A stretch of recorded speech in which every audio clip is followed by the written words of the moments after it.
Good morning, executive. So today I'm going to be walking you through our trip to Mexico, sorry, your trip to Mexico that you'll be taking in the following weeks. So first I'm just going to start here. I have your departure and return date. You will leave Tuesday, April 1st of 2025, and then you are going to be coming back. You're going to be leaving for home on Sunday, April 13th of 2025. So these are just kind of your starting and end dates. Next, I'm going to take you to your transportation requirements. So there are no requirements on, vaccinations, health requirements. These are just your medical requirements for traveling to Mexico. Like I said, there are no specific requirements. There are a couple of recommendations which I've put in here below. But these are just recommendations and again, not requirements. And up here I just have what you will need. You will need your passport. Um, if you are traveling out of the country, you're always going to need your passport for identity. Um, and you do not need to bring your visa because going to Mexico, American citizens, United States citizens do not have to bring their visa. All right, we're going to move on to your air transportation. So below, I'm just going to scroll down here.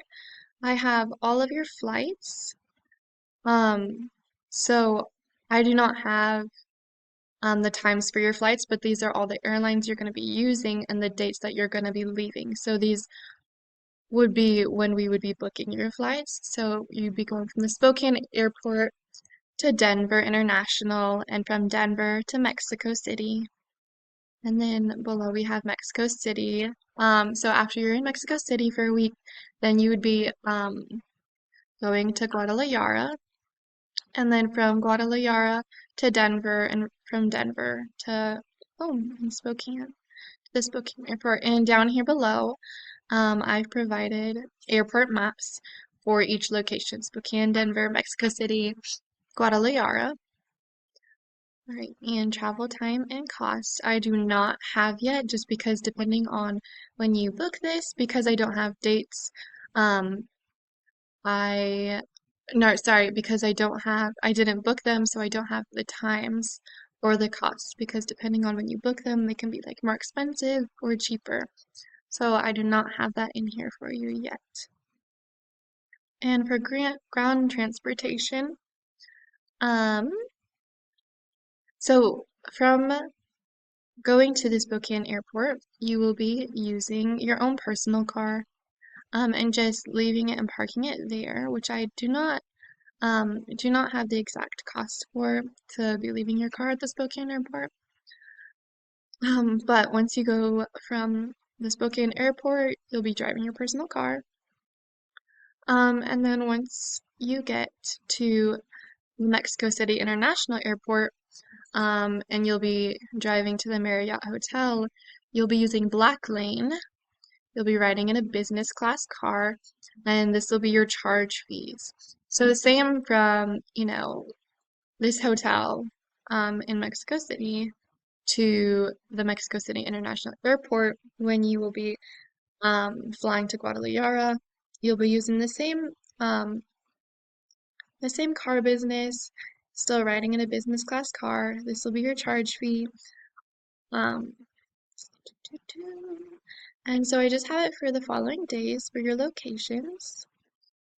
And right down here I do not have information on where you will be meeting for your business meetings, so I do not have your transportation um, destinations and prices. Okay, and your hotel info and costs. So both of your hotels that you'll be staying in are both um, the JW Marriott Hotel. This will be not this will be in Guadalajara for right here, this tab I have you for Guadalajara. And you'll be staying from April 7th to 12th, and this will be your fee for that week that you'll be staying. And so we're just gonna go up a little bit and we're gonna go backwards. This will be Mexico City, and you'll be staying, like I said, in the Marriott Hotel, this time in Mexico City. And this will actually be before you go to Guadalajara, but this will be from the 1st to the 7th, and this will be your cost fee. And just some basic need to knows. I have the language in here. So you do not need to know how to speak Spanish. Anyone you're going to be talking to, communicating with, they're all going to be staff members or business partners that you've already spoken to. So they're all going to be able to speak English. Um, Electricity, so you don't have to pack anything special for electricity. Down below, I've included an explanation on exactly why, but Mexico has the same type of power plugs and electricity as we do, so you don't have to think of anything special. Okay, and telephone codes. So when you are going to be calling, Mexico's international country telephone code is 52. And then below I have Mexico cities, and remember to first dial 52 before you dial 55. And Guadalajara is also dial 52 before you dial 33. Currency information. We have Mexico's currency is the peso, and their exchange rate is 1 peso equals 5 cents, or 0.05 United States dollars. And down here, I just have the breakdown. 1 Mexican peso equals 5 cents. In here, I have the weather for you. These are just going to be the average weather temperatures for Mexico City in April. And it'll be, highs of 82 Fahrenheit and lows of 51. So just make sure you pack your clothes accordingly. And in Guadalajara, it'll be quite a bit warmer.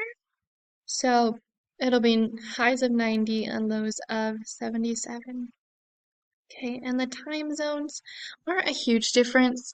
The time zone between Mexico City and Spokane is just 1 hour. Same for Guadalajara. So when you go from Mexico to Guadalajara, the time will not change. But from going to Guadalajara, to Denver, I also do not think the time will change. But when you go from Denver to Spokane, the change will go ahead 1 hour because Spokane, or sorry, it will go behind actually because Denver is ahead of Spokane by 1 hour.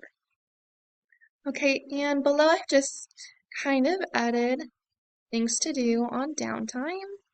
So I have highlighted here things to do in Mexico. These are places you can visit in Mexico. Things to do in Guadalajara, also stated below.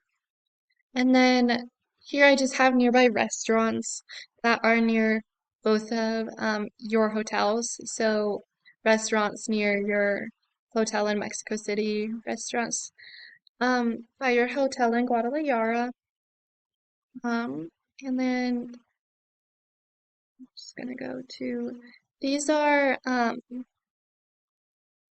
this is your nearest American embassy in Mexico City. That will be it's the nearest to your hotel. And so I just have a little bit of information about it right here. And then same for Guadalajara. This will be the nearest American embassy to your hotel. And again, just a little bit of information about it here and its address. Okay. And now we're going to be looking at the Mexican culture. So business etiquette, greetings, introductions, titles, business card, and exchange. So when you are greeting your business partners or people you're going to maybe connect with to build as business partners, you're going to greet them with a firm handshake, maintain eye contact, and use a warm smile. For even more formal situations, maybe you're going to like a business party where you are all dressed formally, or like I said, such as a business meeting. Use titles like Don or Doña to show respect for seniority and also just to show that you have respect for their culture, you have respect for them. Um, you should exchange business cards either at the start, during introductions, or at the end of the meeting. Both are common practices, so you will just have to go off of your own judgment for which one you'd like to choose.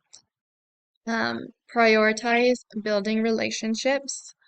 Relationships are very important to Mexicans.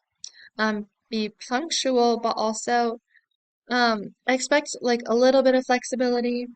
You don't always want to be like strict and like you can't move, like you don't have any flexibility towards your schedule, towards business, towards anything. You're going to want to dress formally, avoid aggressive negotiation tactics, and especially because Mexicans value harmony and respect. Um,